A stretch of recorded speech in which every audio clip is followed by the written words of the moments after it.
I want to welcome everybody to the Winter 2021 Senior Recognition Ceremony, sponsored by the Frederik Meijer Honors College. My name is Roger Gilles. I'm the director of the Honors College, and I want to welcome everybody to our celebration today. It's my honor to help usher about 230 terrific honors graduates into the rest of their lives today. To their parents and family members, congratulations. You've done a fantastic job with these really fine young people. It's been a pleasure for us, all of us here, to get to know your students over these past several years. I know you'll want to join me in thanking the faculty of the Honors College, including a few who retired during the students' time here at Grand Valley. Ed Baum, Jane Toot, and Jonathan White have left their mark on our program, and countless graduates like yourselves. Linda Chamberlain served as our Meijer Endowed Chair for Entrepreneurship and Innovation from 2015 to 2019. Professor Craig Benjamin is retiring after this ceremony, actually, and you'll be hearing from him in just a few moments. Our other full-time faculty are Ellen Adams, Jeremiah Cataldo, Kurt Ellenberger, Shelley Fitzpatrick, Peter Wampler, and as of next month, Melba Velez Ortiz. Amy McFarland is leaving honors to become director of the Environmental Studies program, although she'll still be around here at Grand Valley. Rosalind Bliss is our current Meijer Endowed Chair for Entrepreneurship and Innovation. And we have three half-time faculty and residents, Rob Franciosi, Gary Greer, and Joel Stilleman. All of these faculty, plus the dozens of other faculty on campus who teach in honors or mentor honor students, including the handful who will be presenting student awards today, cherish the opportunity to contribute to your education. And on their behalf, I want to thank you and say that with the exception of those retirees, we're still here for you and look forward to remaining in touch in the coming years. So I hope you join me in thanking our honors office staff, faculty chair Shelley Fitzpatrick, our advisors Meg Marshall and Carrie Richardson, Robin Toth, our college assistant, and everyone who has made your students' academic journey so successful, including all of our terrific student workers. I also want to mention advisor Kelly McDonald, who left for Spain in September, but helped so many of our students over the last several years.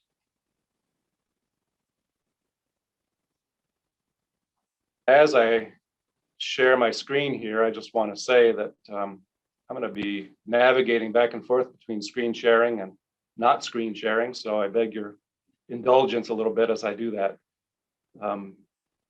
Most, but not all, of today's graduates joined us in the fall of 2017.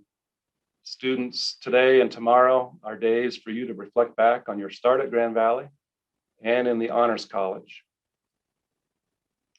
The fall of 2017 was also a start for me as director. And I remember even then being terribly impressed by these students. We say that the Honors College is for students who want to make the most of their college education, and these students truly have done that.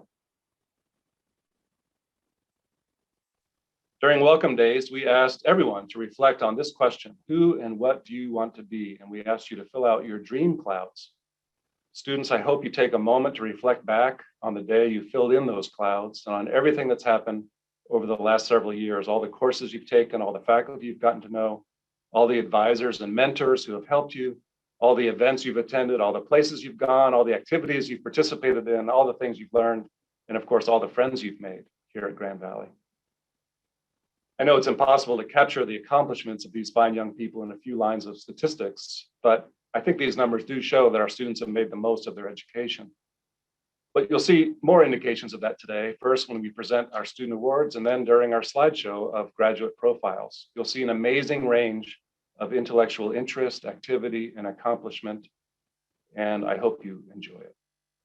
The Frederik Meijer Honors College is an interdisciplinary alternative general education program, and we're housed within the Brooks College of Interdisciplinary Studies.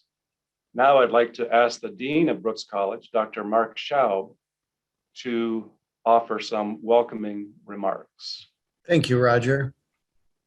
Well, I'm happy that the Brooks College happens to benefit by being the administrative home of this remarkable and special college within a college, the Frederik Meijer Honors College. And I want to join Roger's recognition of the faculty and staff who have had an impact on you, the 230 graduates of the Honors College this year. But I also want to remind you, the graduates, that you have had an impact on us. individually and collectively. You have made us be our better selves, be the best educators and advisors that we can be for you. I was reminded of this phenomenon a couple of weeks ago with the retirement celebration of Dr. Craig Benjamin, who will be speaking in a moment. And it was one of the few retirement celebrations that grew in attendance and number as it went on. And it went on for over 2 hours. It's because I realized partway way through that students and alumni were contacting and texting other students and alumni. Hey, Doctor, I'm imagining the text messages like Dr. Benjamin's having his retirement party. You're going to need to get on here. And people just dropping everything from wherever they were and to jump on and talk to Craig Benjamin about the impact that he had on their lives.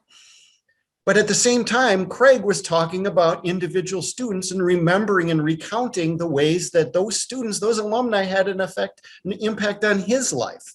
That's true for all 230 of you, that you have left us with so much, and your presence will be missed, but you won't be missed in a sense because we know that you'll be out there doing remarkable things. You've been doing remarkable things. The future looks bright for you. And we're so happy to have been privileged to be part of that. Congratulations, Meijer Honors graduates of 2021. All the best. Thank you. Thank you so much, Dean Schaub. This year, Grand Valley and the Honors College must say goodbye to a longtime colleague, Professor Craig Benjamin, who joined the GVSU faculty in 2003 and moved full-time to honors in 2012. Craig has meant so much to all of us, students, staff, and faculty alike over these years, and we've asked him to share a few words with you as well. Well, congratulations, dear students. Thank you, Roger. Thank you, Mark. Congratulations, students, on attaining this significant milestone, a milestone that calls for some reflection on your life thus far, I think, and also on where you might be headed. You are all beneficiaries of a liberal education, although we know that many graduating students have no clear sense of what that means. That was one of the reasons that a committee I was a junior member on many years ago helped create Grand Valley's Introduction to Liberal Education course, Lib 100. The honors equivalent is Live, Learn, Lead, and maybe many of you took that course. I've loved teaching both versions of this course for the past 15 years now. At the core of the course is a collection of essays about the meaning of a liberal education, according to scholars from the ancient world and the modern. I wonder if there might be something in some of these essays that will help with our reflection on this moment in your lives. The foundational essay is The Apology, in which the Greek philosopher Socrates, on trial for his life on the charge of corrupting the young, argues that the unexamined life is not worth living. He would rather die than live a life in which he is unable to exercise critical thinking and a constant search for truth and wisdom. Condemned to death, Socrates happily takes his own life. But I don't know that this is particularly helpful at this moment. None of you could imagine living a thoughtless life, a life with no space for reflection on meaning and purpose. In the allegory of the cave, Socrates' student Plato points out that most humans live their lives in a cave, believing that shadows of things are the real world. But a few of us are able to escape the cave through liberal education and eventually grasp the reality of the world and what it means to be human. Those who do escape then have an obligation to lead. But I'm not sure this is particularly helpful either. Each of you have long been out of the cave and are well on your way to grasping the reality of the world. And you will all inevitably become leaders in your professions and communities in the future, and in so doing, make the world a much better place, which is what Plato hoped for.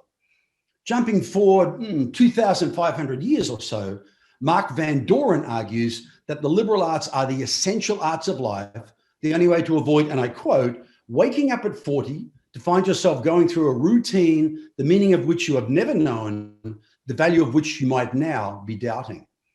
You're all too young to have had a midlife crisis yet, although I can personally attest that many of you had an early life crisis right there in my office. But I think you already know that your liberal education will help you deal with it, will help distract you from the inevitable boring moments of every life and every job. You'll simply immerse yourselves in great art or great music, theater, literature, travel, climbing mountains, and so on. In another essay, Alfred North Whitehead argues that the proper function of universities is the imaginative acquisition of knowledge, achieved by bringing together the imagination of youth, that's all of you, with the experience of the mature. The tragedy of the world, he writes, is that youth have imagination but little experience, while the old have experience but feeble imaginations. But you already know that it is possible to gain knowledge and experience as you age and never lose your zest for life, your energy and enthusiasm for everything you do. Just look at your professors in the Honors College. You will keep your imaginations alive and alert to possibilities until the end of your days. I could go on, but perhaps just one more essay. Mark Edmondson asks of his students, is it more important for you to blend in, look right, not stand out, or live a life of passion and realize your highest potential as a human? But you already know how to pursue your passion and potential as a human and still look cool and beautiful while doing so, like all the students in my classes have done.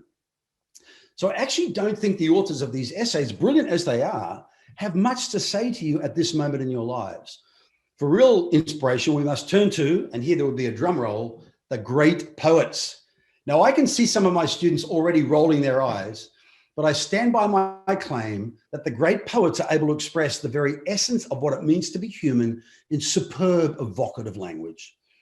I've loved reading poetry my whole life, and in my liberal education classes, we read a dozen or so poems written by great poets who are reflecting back on their youth, back to your age. Let me share just a couple of those poems with you to see if they might have something to contribute to our reflections on this moment.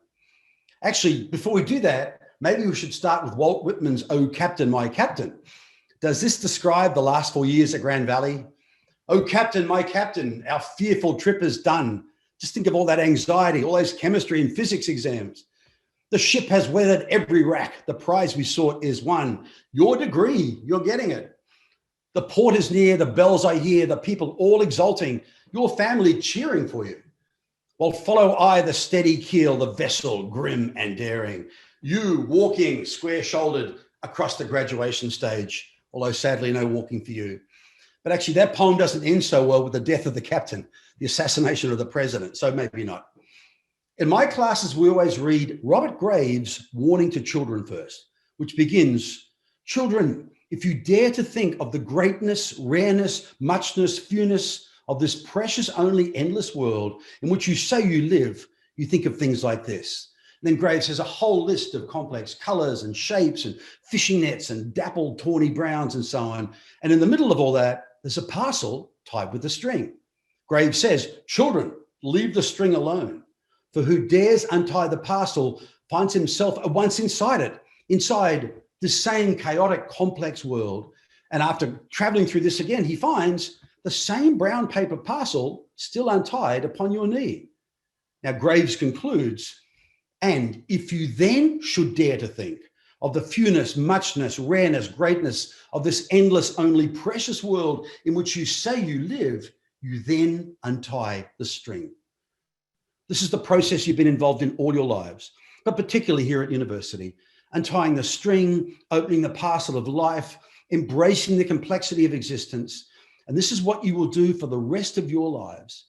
Keep untying parcel after parcel, searching for connections and meaning amidst all the superficial confusion that befuddles so many other humans. Another poem we read is Robert Browning's "Youth and Art," the story of a young English woman living in an apartment complex in 19th century Florence. She's training to be an opera singer. Across the courtyard, a young Englishman is studying to be a sculptor. They had so many opportunities to connect with each other, but never did. As the woman reflects back on this experience from much later in her life, she recognizes that both have lived outwardly successful lives, but have somehow missed out on a more authentic life that might have been. The last two stanzas read, "Each life unfulfilled you see. It hangs still, patchy and scrappy. We have not sighed deep, laughed free, starved, feasted, despaired, been happy. And nobody calls you a dunce, and people suppose me clever. This could but have happened once, and we missed it, lost it forever." Browning is reminding us to always be alert for the opportunities and possibilities of life that will inevitably come your way, and to be brave enough to seize them. Confucius would say, it's no good having cheap wisdom unless you also have yang, the courage to act no matter how high the stakes. Shakespeare said something similar about seizing the moment in Julius Caesar.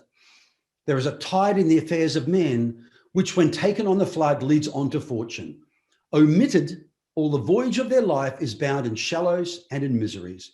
On such a full sea are we now afloat, and we must take the current where it serves or lose our ventures. You are all on that full sea right now. It is sweeping you towards unimagined futures, and you have the wisdom and the courage to swim with the currents of your life and see to what dizzying heights and achievements that flood will carry you.